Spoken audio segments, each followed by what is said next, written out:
Hey Gratitude Seeker, today I will share with you the things that I've learned from the Balinese people about gratitude. So tune in.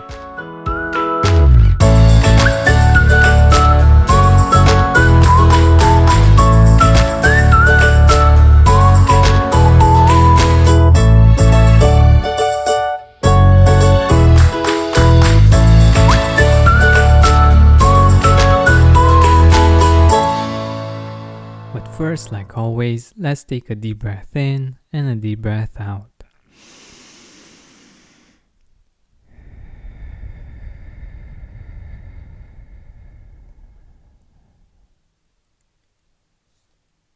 The first thing that I've learned from the Balinese people is how much they appreciate each other and how much they appreciate us, the tourists. And I've learned this especially from Ari, our guide on our last day in Bali. And since we're at the last day in Bali, I promised on Facebook and on Instagram that I will share the story behind the picture where both me and my girlfriend are jumping and we have a wonderful view behind us, the Agung mountain, the volcano, and also we're basically at the gates of heaven. This is how the gates of that particular temple are called. But the funny thing about that picture is that I was feeling horrible. The morning before the 2-hour car ride to the temple was absolutely awful. I couldn't get much sleep, and at about 5 a.m. when we were supposed to go, I threw up because I had some kind of food poisoning, and all along the 2-hour ride and at the temple as well, I was feeling really bad. And just a few minutes after taking that picture, I threw up once again at the temple. The good thing is that it was under construction and it was an area where they were building things, and of course, like all temples in Bali, it was outside, so it wasn't that embarrassing. I think I know what caused the food poisoning, and in future trips to Bali, I will make sure that I will stay away from that particular food.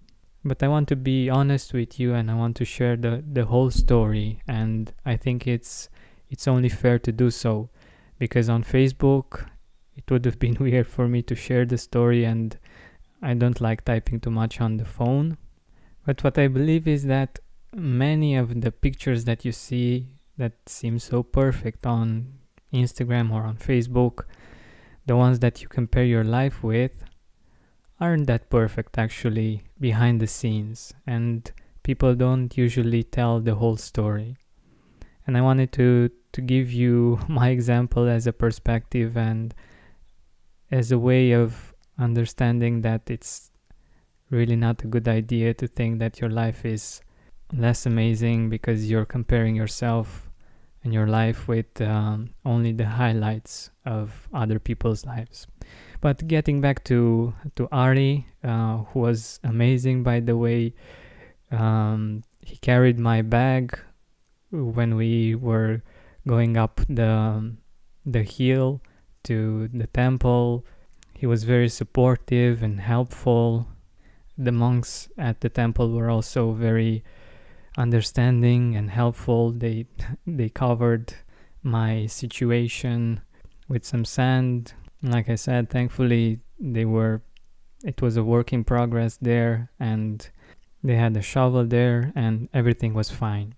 But as I was saying, Ari was amazing. He took pictures of us even though we only paid for the car ride, and he was very helpful and humble, and he helped with whatever he could, and I appreciated that very much, even though I was not feeling too good.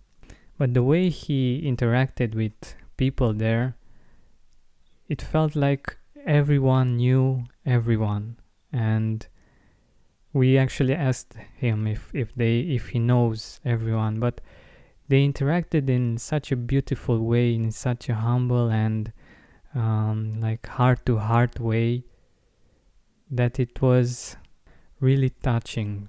They were smiling and laughing and very relaxed. There was a warmth that you don't usually see in the Western world. Also, I felt like they appreciate us, the tourists, as a godsend. And in some way, it's true because Ari told us that, for instance, when Mount Agung was active, the volcano, for 1 month, he didn't have any work. And even though he's about my age, he's expecting his second son, and it wasn't really too easy for him, especially taking into consideration the fact that his family was living in the area that was evacuated because of the volcano. We also talked with women that were selling on the beach. We bought a few things from them, and we were curious about their story, about their life. And even though they were selling us things, they did it with such grace, humbleness, and appreciation that it was a really unique and pleasant experience. And they were really peaceful and happy with what they were doing. And I think this has to do with the second thing that I've learned from the Balinese people about gratitude, the fact that they start their day with a prayer of gratitude and with an offering to the gods. Like I was saying in the previous episode, they have an abundance of flowers, of exotic fruit, and of tourists. But they don't take that for granted. Each day they start their day with gratitude, with appreciation, with prayer, and that helps them see the abundance and the blessings that they have in their life. Unfortunately, we only met with Ari on our last day there, but next time we will go there. He invited us at his place to pray with his family and also to go together at their temple.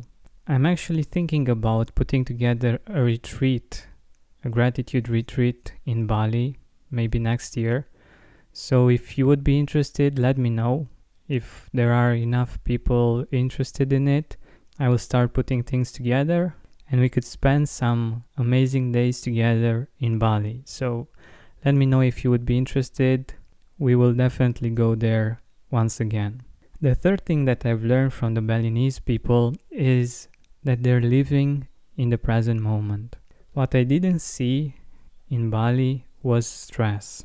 Even though for us, for instance, when we were on the road and we had scooters coming from the left and from the right and all kinds of crazy traffic, it was a bit stressful in the beginning because we weren't used with that and we didn't understand why they were honking their horn so many times, and until we understood their language, it was pretty stressful. But as we were heading home or we were going to different places in Bali, I was looking at the driver. And he was so relaxed and so chill, even though from our perspective, the traffic was a mess.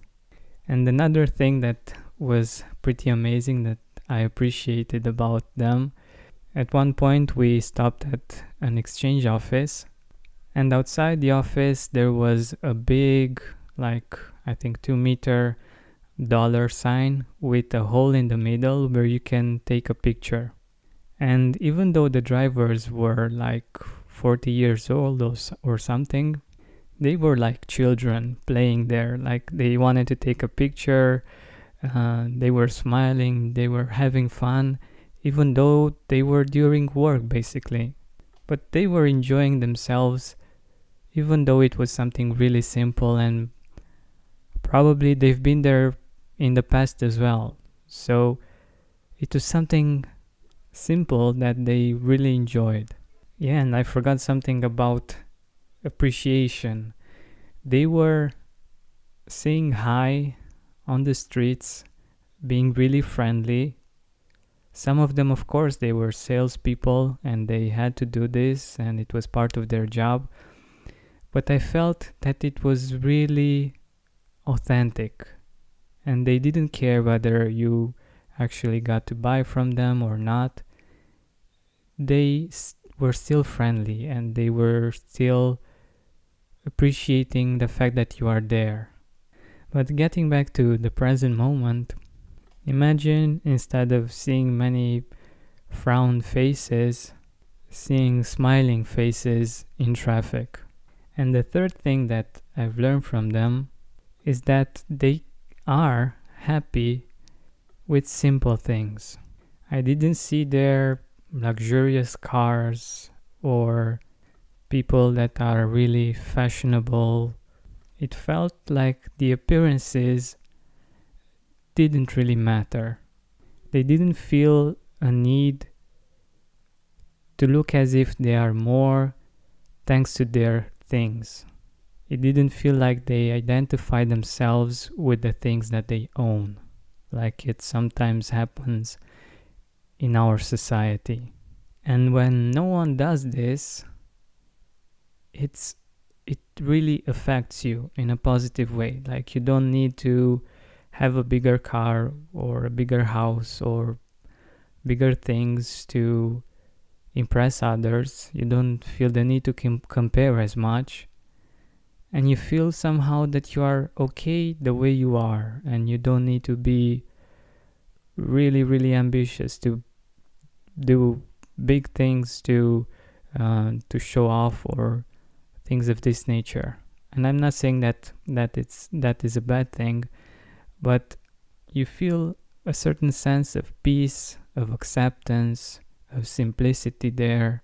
Most people have scooters, and I've even seen whole families on a scooter, and you didn't see them unhappy or thinking about how bad they have it because they have to be like the man, the woman, and the child. And I think I saw a scooter with 2 children on it.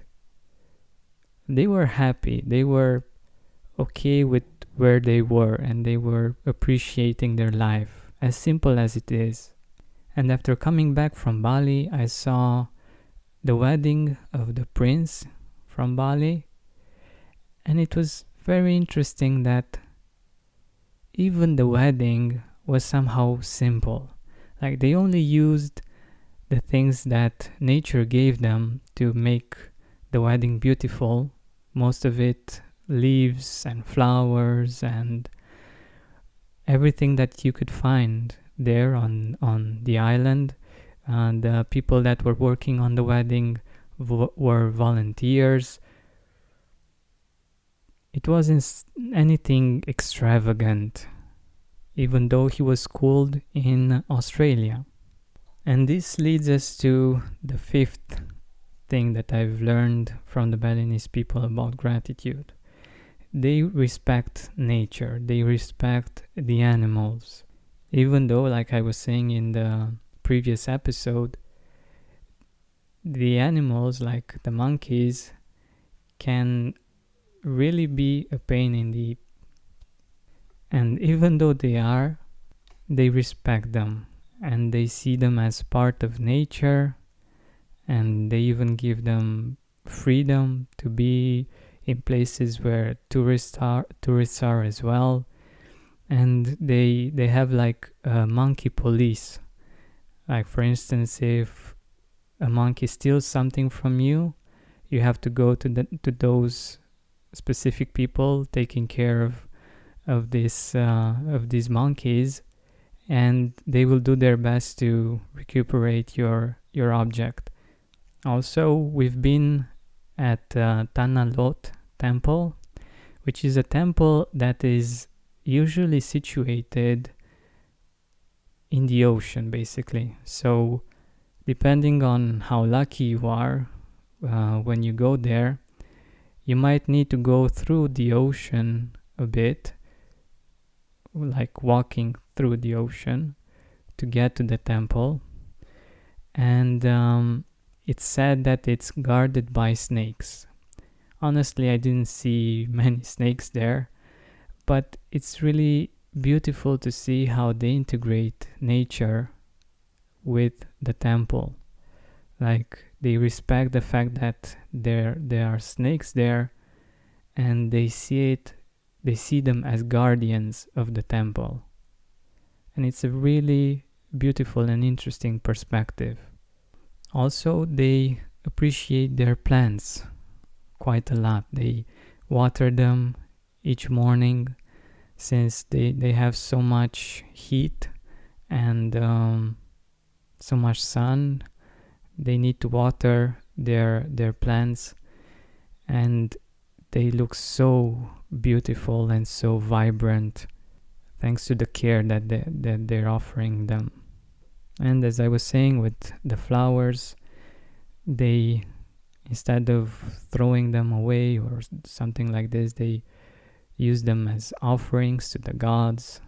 And one thing that shocked me was the fact that they only eat about once or twice a day, and they mostly eat what nature gives them, meaning coconuts, all kinds of exotic fruit like bananas, mangoes, dragon fruit, I think. And even though they are poor from our point of view, they don't feel poor. They feel abundant even though they don't have much. And I think that's a really interesting perspective. The one problem that they have there is education. Many people work hard to get their children through school because education there is very expensive.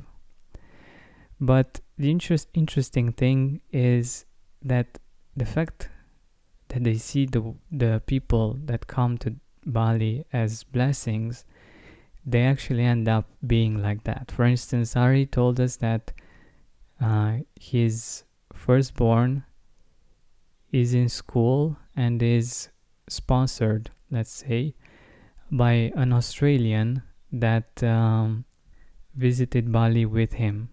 And the school isn't extremely expensive, but taking into consideration that their salaries are between $100 and $500, for them it's quite expensive. And since we had such a great experience with Ari, we left him a good tip, and he was very sweet. That he said that this is too much, I can't accept this. But it was very interesting for us to see that what wasn't much for us was a lot for him, and he was very grateful and very appreciative of the gesture. And another thing that was interesting for me regarding their respect for nature was the fact that even though they live in a part of the world that is prone to earthquakes, to tsunamis, even to volcanoes erupting, they were somehow appreciative each day that they didn't have that experience. And I'm not sure, I haven't asked this, but I feel that, for instance, they have many dragons, like many dragon statues of many kinds.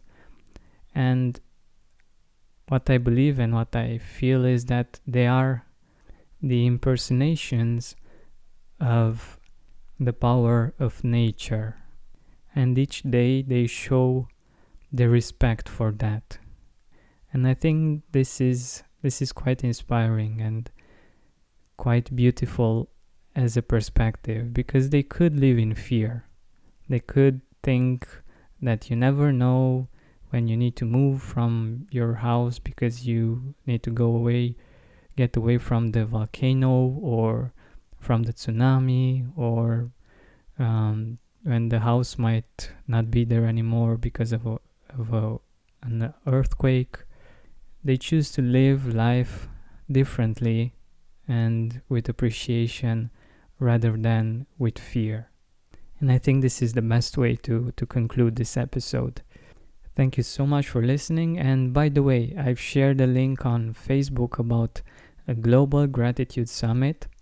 It features some people that are really big in the gratitude space, scientists, the people from Cafe Gratitude, some people that I wanted to have on the podcast but haven't been able to do so yet.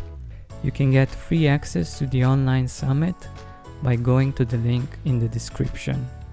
I think it's georgianbenta.com/global summit. That's it for today. Thank you so much for listening. Don't forget to always keep seeking and spreading gratitude. Thank you.